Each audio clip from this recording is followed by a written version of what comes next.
देखिए, आप एक बात हमेशा याद रखें, जो आपने पानी का बपतिस्मा लिया, जब आपने मन फिराया और आपने आकाश और पृथ्वी को और दूतों के सामने आपने इस बात को माना कि मैं अपने मन को फिराता हूं, और आपने प्रभु यीशु मसीह के किसी चेले के द्वारा आपने पानी में आपको डुबोया गया और आपको बपतिस्मा दिया गया, और आपने जो निर्णय लिया कि मैं अब से पाप में ज़िंदगी नहीं जीऊँगा, मैं झूठ में ज़िंदगी नहीं जीऊँगा, मैं व्यभिचार में ज़िंदगी नहीं जीऊँगा।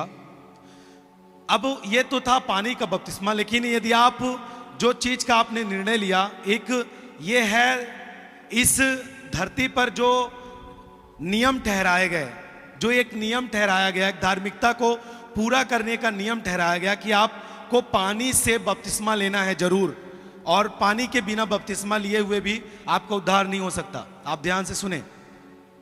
लेकिन जो आपने निर्णय लिया पानी के बपतिस्मा से पहले, और आप उसके बाद जो आपने जीवन जीना शुरू किया, वो परिपूर्ण जिंदगी, वो सिद्ध जिंदगी, वो सिद्ध पानी वाला जो आपने बपतिस्मा लिया, जो उस समय निर्णय लिया था, वो तब से ज्यादा सामर्थ्य रूप से आप खड़े हो पाते हैं जब आप पवित्र आत्मा और उसके बपतिस्मे को आप ग्रहण कर पाते हैं। तब अभी आप जाके, मेरे ख्याल से आपके गांव में होंगे या नहीं होंगे, परंतु आप आसपास के गांव में जाके देख लेंगे, उन्होंने बहुत ही जल्दी से यीशु मसीह को स्वीकार किया और आनंद पूर्वक उन्होंने पानी का बपतिस्मा लिया।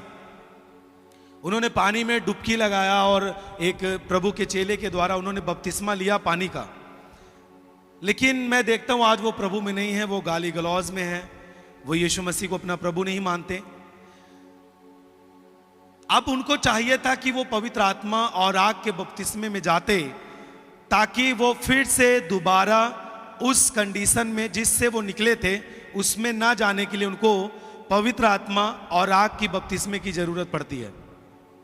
हालेलुया। अब आप जैसे एक पानी का कोई भी, जैसे आपने जब बपतिस्मा लिया तो आपको एक जगह पानी जहां पर पूरा भरा हुआ था, आपको वहां पर डुबोया गया और आपको फिर निकाला गया, और ये साफ इससे हम अपने आप को दर्शाते हैं कि हमने आज से अपनी जिंदगी को इस पानी के अंदर डुबो दिया, मृत्यु में उतार दिया। अब मैं जब नए जीवन में पानी के ऊपर आ रहा हूं, मैं नए जीवन के साथ जीऊंगा, आप इस तरह घोषणा करते हैं।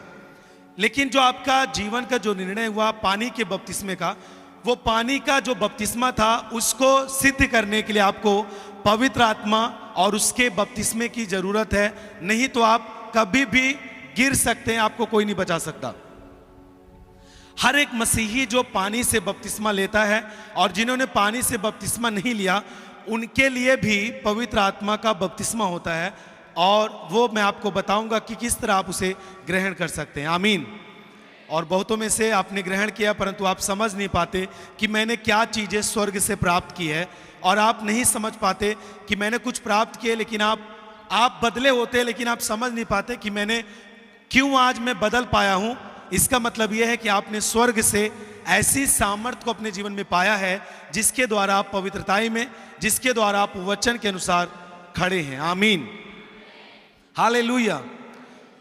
तो जिस तरह आपको पानी में बपतिस्मा दिया जाता है डुबोकर, उसी तरह पवित्र आत्मा का जो बपतिस्मा होता है वो पूरी तरीके से आपको पवित्र आत्मा में डूब जाना होता है, और उसी तरह आपका पवित्र आत्मा के द्वारा बपतिस्मा होता है। Hallelujah, hallelujah.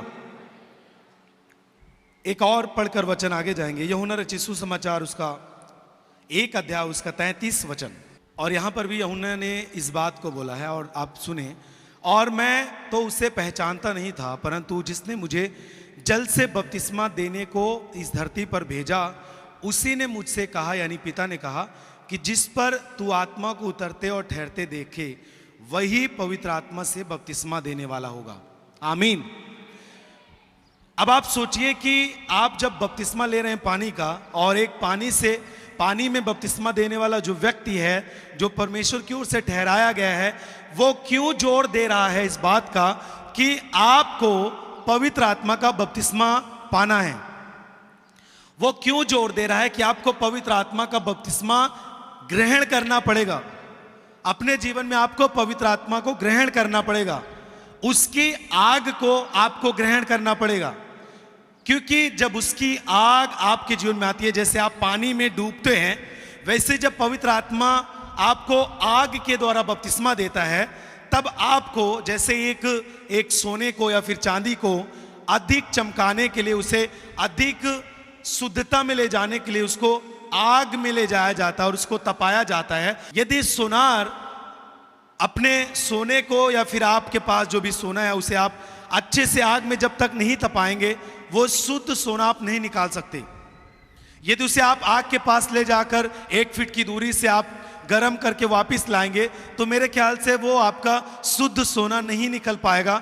उसमें कुछ ना कुछ गंदगी, कुछ ना कुछ चीजें, उसमें अलग जो पदार्थ होते हैं, जो मटेरियल होते हैं, वो लगे रहेंगे।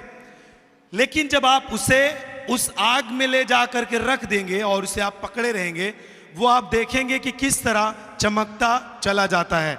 ऐसे ही होता है पवित्र आत्मा के द्वारा। जब आग का बपतिस्मा, पवित्र आत्मा का बपतिस्मा आप पर आता है, तब आप पूरी रीत से शुद्ध होने पाते हैं। आमीन, हालेलुया।